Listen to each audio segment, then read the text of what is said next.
Senior నాయకులు కన్నా గారితో కలిసి ఈరోజు రాష్ట్రంలో ఉన్న వాస్తవ పరిస్థితి చర్చించుకోవడం చాలా అవసరం.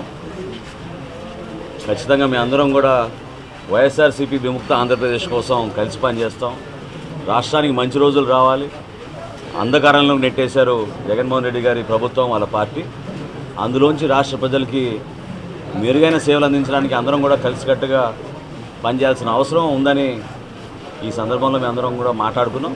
మిగతా అంశాలు మా పార్టీ అధ్యక్షులు పవన్ కళ్యాణ్ గారితో నేను డిస్కస్ చేస్తాను.